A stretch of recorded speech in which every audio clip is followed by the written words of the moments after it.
Vamos lá, pessoal. Então, o que a gente vai ver nessa primeira parte dessa aula, que no caso nós temos na aula 4 da disciplina de Introdução à Ciência da Computação 2. Nós vamos ver a implementação do insertion. Na aula passada nós vimos como é que funciona o insertion, e a gente viu que o insertion ele é muito bom em alguns cenários, quando ele está parcialmente ordenado, quando ele está quase ordenado, ele funciona muito bem. E a gente vai ver como é que é a implementação do insertion, porque a implementação do insertion ela tem umas características que são bem interessantes, tá? Eu vou compartilhar aqui com vocês então a minha tela e a gente vai fazer a implementação do método insertion. E beleza, vocês devem estar vendo aí. E eu vou pegar, vamos chamar de insertion. Ok, tá. Vocês têm que estar vendo o cursor.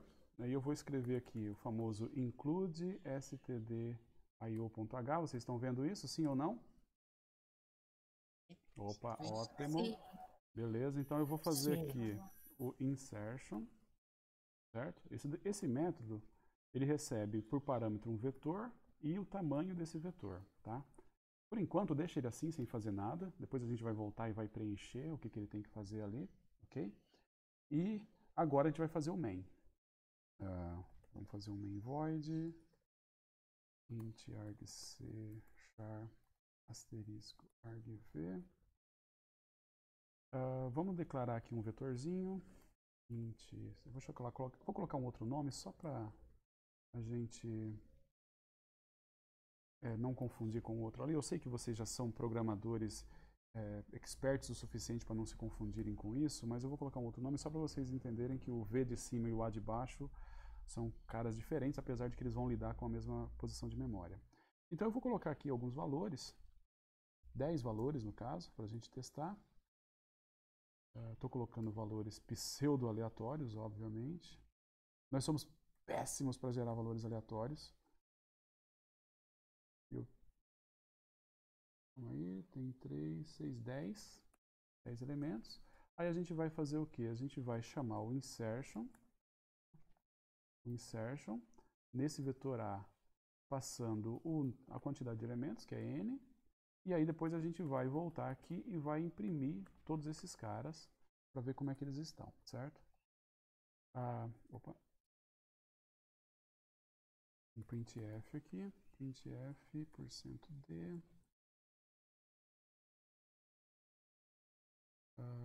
o A da posição I. Tá? Ok. Vamos tentar compilar esse negócio para ver se já está funcionando. Se eu não cometi nenhum erro até agora, certo? Vamos chamar ele de insertion. Ok, compilou. Normalmente quando você compila, se não dá mensagem de erro nenhuma, quer dizer que está tudo ok. Certo? A gente pode até rodar esse carinha aqui agora para ver se não tem nenhuma beleza, nenhum problema. Tá lá, ele rodou. Ele mostrou todo mundo na ordem que foram colocados, porque o insertion por enquanto não está fazendo nada, tá bom? Então nós já temos aqui um cenáriozinho que a gente vai estar utilizando para poder testar depois se o insertion está bem implementado, tá bom? O que a gente vai fazer agora? Bem, vamos relembrar como é que o insertion funciona, tá? Eu vou voltar aqui no meu esquema para poder comparar. Eu vou pegar o insertion, só para a gente mostrar aqui. Pode ser desse tamanho. Então, basicamente, o que o insertion faz? O insertion ele vai começar, pega o primeiro elemento. Repara que o primeiro elemento que ele considera já é o cara da posição. Deixa eu colocar o índice aqui. O primeiro elemento que ele considera é o cara da posição 1. Por que é o cara da posição 1? Na verdade, se você tiver um vetor de um elemento só, esse vetor já está ordenado, trivialmente ordenado. Um vetor de um elemento não pode estar errado, tá correto. Então, você não considera esse cara, você já assume que o vetor que vai da posição 0 até a posição 0 já está ordenado. O primeiro cara que eu tenho que colocar nesse vetor ordenado é o cara da posição 1. Olha o que acontece também, então estamos repetindo que a gente, só relembrando o que a gente viu na aula passada, o cara da posição 1, eu simplesmente confiro. Ele é menor do que o cara da posição 0? Se for, eu tenho que puxar o cara da posição 0. Nesse caso, não é. Então, ele não vai fazer nada. Esse cara também não vai fazer nada. Esse cara também não vai fazer nada. Agora, quando eu pegar o cara da posição 4, aí sim. Ele vai ver, o cara da posição 4, ele é menor do que o cara da posição 3? Quer dizer, o cara da posição 3 é maior do que esse cara? Então eu vou puxar o cara da posição 3 para cá. E o cara da posição 2, ele é maior do que esse cara? Sim, então eu puxo ele também e aí eu vou indo até o final. Com isso, então, a gente já sabe algumas coisas que a gente vai precisar aqui, tá? Primeira coisa, a gente vai ter um for. Esse laço mais externo, vamos colocar aqui o i clássico, é o carinha que seria o amarelo aqui, que vai no caso agora ele é o 4.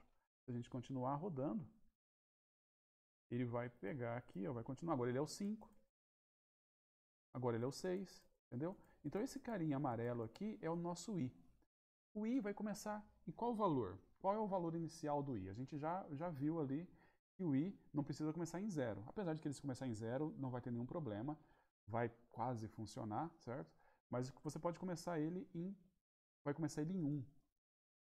E até quando ele vai? Esse carinha amarelo aqui, ele vai até a última posição, até a posição 24, certo? Nesse caso aqui eu tenho 25 elementos, certo? Eu tenho 25 elementos. Então, como eu tenho 25 elementos aqui, o último cara é 24. Na hora que eu for fazer Na hora que eu for fazer aqui o meu laço vai até i menor que n. I menor que n sendo 25, o último valor de i vai ser 24. O que a gente tem que fazer aqui agora? Agora a gente tem que fazer um passo.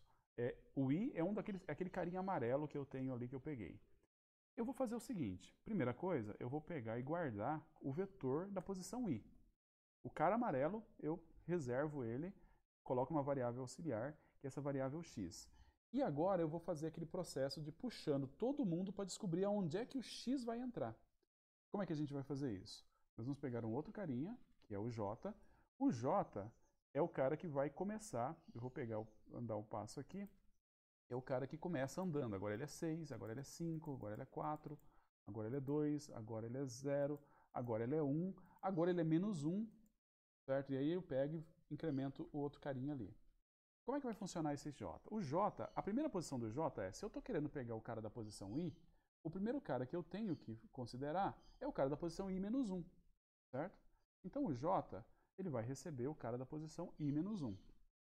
E agora a gente entra no laço, que é esse laço que vai puxando todo mundo.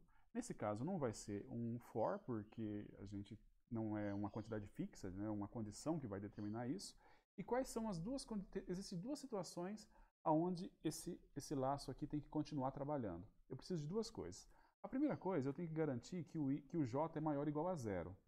Porque quando o j, se eu não achei o lugar do x ainda, quer dizer que eu passei até o final do vetor, e aí, nesse caso aí, o meu j vai ficar negativo, vai virar menos 1. Então eu tenho que sair do laço, eu não tenho mais que ficar puxando ninguém. A outra coisa que eu preciso para ficar puxando os caras é que o cara da posição vj, ele é maior do que o x. Certo? O cara da posição vj é maior do que o x. Se eu sei isso, se o cara da posição vj é maior do que o x, para eu achar o lugar de colocar o x, eu vou ter que deslocar o cara da posição vj 1 para frente, que é o que eu vou fazer aqui. Então, o cara da posição vj mais 1 recebe o cara da posição vj. Ok? A única coisa que eu preciso fazer aqui, isso aqui já deslocou o cara. O que eu preciso fazer agora é decrementar o j para o j pegar... Opa, decrementar é com menos, né? Obviamente. Para ele pegar o próximo cara abaixo desse daí, tá bom? E aí, quando ele vai continuar fazendo isso, até que uma dessas duas condições aqui sejam falsas. Primeira pergunta que a gente tem que fazer. Essa condição composta que tem ali, ela vai sempre ficar falsa uma hora? Ela vai. Ou ele acha o lugar onde ele tem um elemento maior do que o x, menor do que o x ou igual ao x, e aí ele tem que parar, certo? Ou ele vai achar, ele vai continuar decrementando e o j fica negativo. Quando o j fica negativo, o while também fica falso, ele sai desse while do mesmo jeito, certo? Então, de fato, esse while, ele sempre vai ficar falso uma hora, tá bom? Então, eles aí é seguro. A única coisa que falta agora é descobrir... Alguém está com fone... Alguém tá com fone aberto, por favor? Eu. Sim? O senhor não tinha que ter armazenado o valor de VJ mais uma variável temporária para depois trocar? Não preciso. Eu não preciso fazer isso. Por que eu não preciso fazer isso? Porque a variável que estava no EJ mais 1 foi colocada no J mais 2 antes. Então eu não perco essa variável, porque quando eu fiz isso daí, na hora que eu cheguei no J mais 1, eu já resolvi todo mundo que tinha antes. E nisso de resolver todo mundo que tinha antes, eu já tinha salvo essas informações anteriores. Vai ficar claro na hora que a gente estiver tentando rodar o algoritmo. Isso daí, inclusive, é uma das vantagens práticas do insertion. O insertion, apesar de que na visualização a gente faz meio que uma troca dos carinhas ali, eu não preciso de fato fazer a troca. Eu posso puxar no todo mundo e só parar quando eu já sei onde eu colocar o X. Aí eu coloco o X uma única vez. Agora é a hora de colocar o X, certo? E agora a gente tem que ver aonde que eu tenho que colocar o X nesse processo todo aqui. Então eu estou avançando, puxando o J em cima do J mais 1, abrindo espaço. E agora é a hora de eu pegar e colocar o X de volta no vetor. E aí, onde que eu coloco o X? Eu vou colocar o X na posição J mais 1. De novo, por isso que eu fiz questão de implementar esse com vocês, porque esse daqui ele é relativamente tricky. A gente poderia fazer aqui do jeito que foi sugerido. Quem foi que fez a sugestão? Que abriu o áudio? Eu, professor Suzana. Suzana. O que a Suzana estava sugerindo era que a gente fizesse algo assim, olha. V da posição J, temp recebe V da posição J mais 1, V da posição J mais 1 recebe J, eu vou apagar tudo depois, tá? Recebe isso aqui, e por fim, V da posição J recebe temp. A gente poderia fazer isso, certo? Essas linhas que estão na linha 10 até a linha 12. Não, da linha 10 até a linha 12, isso mesmo. Eu poderia fazer desse jeito, mas eu não preciso. Eu não preciso por quê? Porque a partir do momento que eu estou fazendo nessa ordem, eu não preciso tomar o cuidado de salvar o cara da posição J e colocar ele na posição J mais 1 e colocar ele na posição J.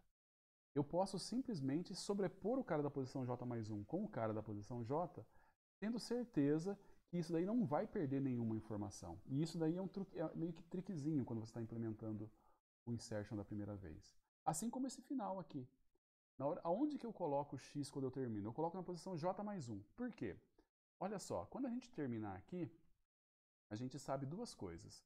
Ou o J é igual a menos 1, ou o V da posição J é menor ou igual a X. Certo? É isso daqui que a gente vai saber na hora que a gente está nesse ponto aqui. Então, significa que se eu vim até o final e o J vale menos 1, quem que vai dar? Bem, se eu fui até o final, se o J ficou menos 1, é porque ele foi até o final e não achou ninguém ainda menor do que o cara. Então esse cara é o menor de todos. O que dá J? Se eu tenho o J valendo menos 1, o que vai dar J mais 1? Vai dar 0. Então o V da posição 0 recebe o X. Tá ok, funciona. E se não for isso? Se for antes disso daqui, o que vai acontecer? O V da posição J vai ser um carinha que é menor do que o X. Então eu paro e coloco o X no J mais 1, na frente dele. Eu não posso colocar antes dele, porque se eu colocar antes dele ou nele, eu vou estar perdendo informação, mas eu posso colocar na frente dele, no J mais 1. Por isso, essa opção aqui funciona nos dois casos. Ok? Cara, é um pouco tricky, é um pouco criptografado o método, mas funciona. Bem, deve funcionar. Vou compilar. Ver se não tem nenhuma besteira. Compilou sem problema. Só um minutinho. Compilou sem problema. Agora eu vou pôr para rodar. Ok? E tá lá. Acho que vocês devem estar vendo aí. Ou não. Estão vendo? Vocês devem estar vendo aí. Estão todos ordenados. Ok? Funciona. O algoritmo funciona. Estão todos ordenados. Não perdeu nenhuma informação. O jeito que foi implementado aparentemente está correto, tá bom? Eu vou fazer só o seguinte agora, eu vou parar a gravação, porque na verdade para evitar que o vídeo fique muito longo, eu vou parar a gravação, a gente tira dúvidas, se for o caso a gente volta e grava a dúvida também, se for alguma coisa que é para deixar para os colegas, mas a princípio a gente vai tirar as dúvidas sem gravar, tá?